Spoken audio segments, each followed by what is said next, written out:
உள்ளார ஐயோடா அவ பார்த்த பார்வை மெய்யோடா அவளோட போத தன்னாலே லேடி சூப்பர் ஸ்டார் நயன்தாரா ரீசெண்டாக எல்லி அப்படிங்கிற மேகசின்காக ரொம்ப ஒரு க்யூட்டான ஃபோட்டோ ஷூட் பண்ணியிருக்காங்க. அப்போ எடுத்த க்யூட்டான ஃபோட்டோஸ் அண்ட் வீடியோஸ் தான் இப்போ சோஷியல் மீடியாவில் ரொம்பவே வைரல் ஆகிட்டு இருக்கு. எல்லி ஒரு இன்டர்நேஷ்னல் மேகசின் கவர் ஃபோட்டோக்காக தான் இந்த ஒரு ஃபோட்டோ ஷூட்டை பண்ணியிருக்காங்க. அது மட்டும் இல்லாமல் ஆக்ட்ரஸ் நயன்தாராவோட சினிமா ஜேர்னியையும் ஷேர் பண்ணியிருக்காங்க. ஆக்ட்ரஸ் நயன்தாரா கிட்டத்தட்ட 20 வருஷங்களாக படங்களை நடிச்சிட்டு இருக்காங்க. 75 படங்களுக்கும் மேற்பட்ட படங்களில் நடிச்சிருக்காங்க. அவங்கள பற்றி எந்த ஒரு கான்ட்ரவர்சி வந்தாலும் அதெல்லாம் கண்டுக்காம அவங்களோட கெரியரில் கான்சென்ட்ரேட் பண்ணிட்டு இருக்காங்க. அதனால மட்டும்தான் ஆக்ட்ரஸ் நயன்தாரா இப்போ ரொம்பவே சக்ஸஸ்ஃபுல்லான ஒரு ஆக்ட்ரஸாக இருக்காங்க.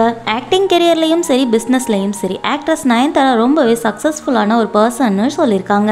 ஆக்ட்ரஸ் நயன்தாரா ரீசெண்டாக நடித்த ஜவான் மூவி பாலிவுட்ல ரொம்பவே ஒரு ஹிட்டான மூவின்னு தான் சொல்லணும். கிட்டத்தட்ட 1000 கோடி ரூபாய்க்கு மேலே கலெக்ஷன் ஆயிருக்கு. இதுக்கப்புறமா ஆக்ட்ரஸ் நயன்தாரா நிறைய ஹிந்தி படங்களில் நடிக்க போறதாகவும் சொல்லிட்டு இருக்காங்க.